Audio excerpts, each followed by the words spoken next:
welcome to DMA Days episode 9. Today we're talking about Fireflower.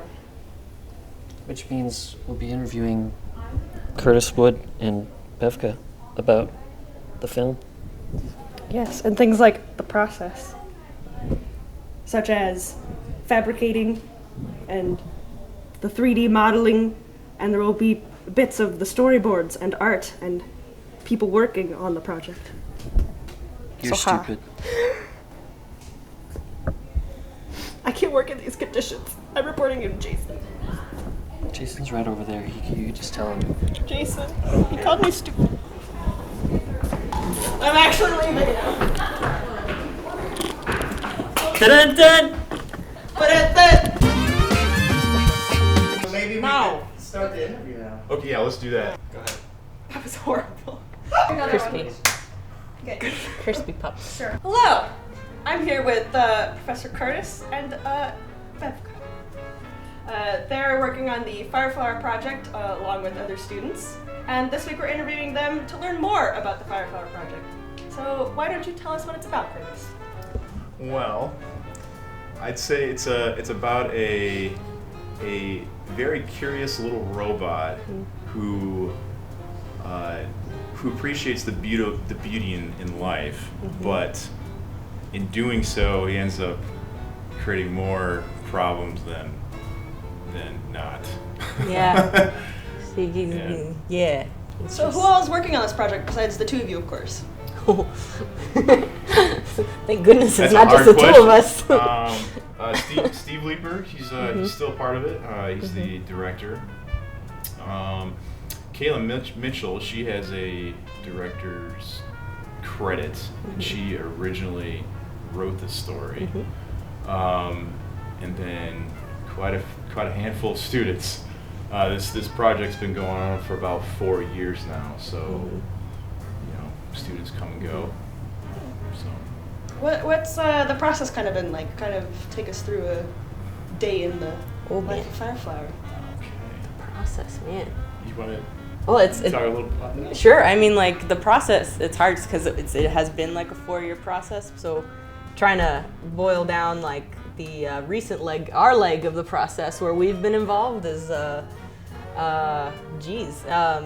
it's also since we're kind of handling different stuff this semester than we've been handling in the previous semesters. Like last semester, I was doing all fabrication and making tiny clothes, and now I'm like doing everything.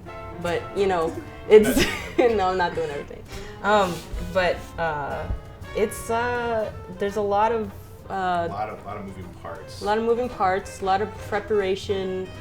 There's a lot of talking, a lot of collaborating, and then a lot of it was just setting up for our animators to animate, both in the CG and in the stop motion, and making sure that they have a conversation while it's happening, since the two performances are happening in tandem. So going back and forth constantly between Curtis, who's kind of king of the CG end of things, and then I'm kind of the mom of the stop-mo end, and then we're always having conversations back and forth while it's moving forward. CG king. That's right. That's right. Yeah. So speaking about the puppets and kind of like the set making process, perhaps you can kind of give us some insight into that, Bevka?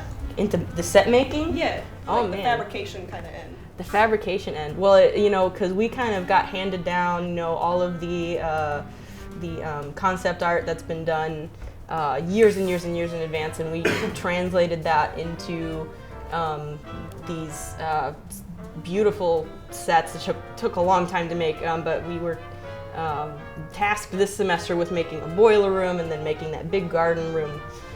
So it was really just, I had a small team that we just kind of spent about 5 weeks just building that. And so it kind of starts with like building the layers underneath and building these layers of like green foam and then putting flowers in it and carving out walls of foam and painting it to look like cinder block, and then finding the right kind of little piping pieces to make these pipes in the foreground and stuff. So it's hard for me to even sum up because I had so much help and so many people working with me on that, and there were so many little details that people were attending to, because we are going for a level of semi-realism, so it was really intensive, but a fun challenge.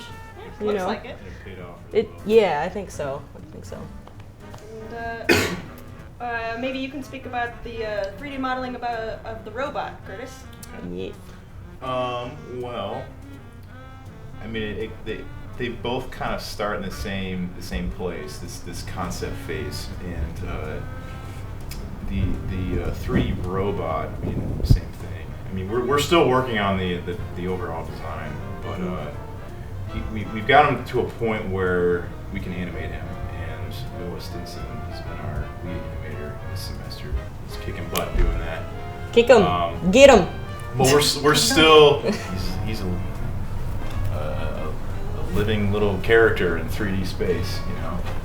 He's a good We just boy. gotta get him to. He matches the world in which these other characters live. You know, that's kind of the trick there, because as Bethke said, we're kind of going for a semi-realistic aesthetic in the sense that there's no fingerprints, I guess you could say, and so we're trying to match that, and it's tricky. Is there anything else you want everyone to know about Fireflower while we're here?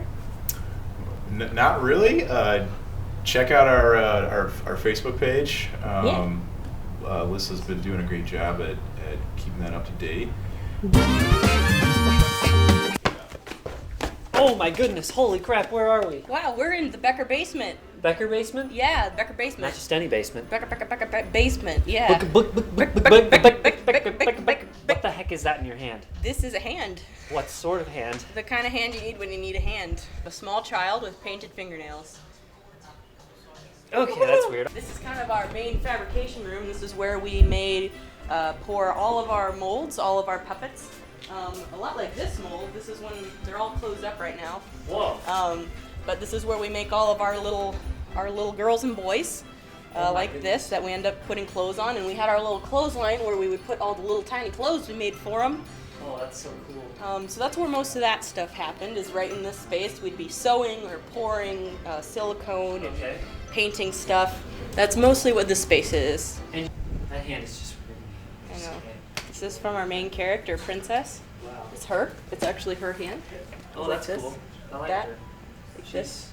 Oh, it fits just right. It does. It's like a They're almost glove. real size, yeah. So in here we have our Cool Kids Club. This is where we make all of our metal armatures that go underneath the puppets. Every single puppet has a wire armature underneath it that you can see in there. It's like the bones. So that's majorly what goes on up here. And then if we're building sets, this is also where we do a lot of the woodworking, any stuff like that has to go into it.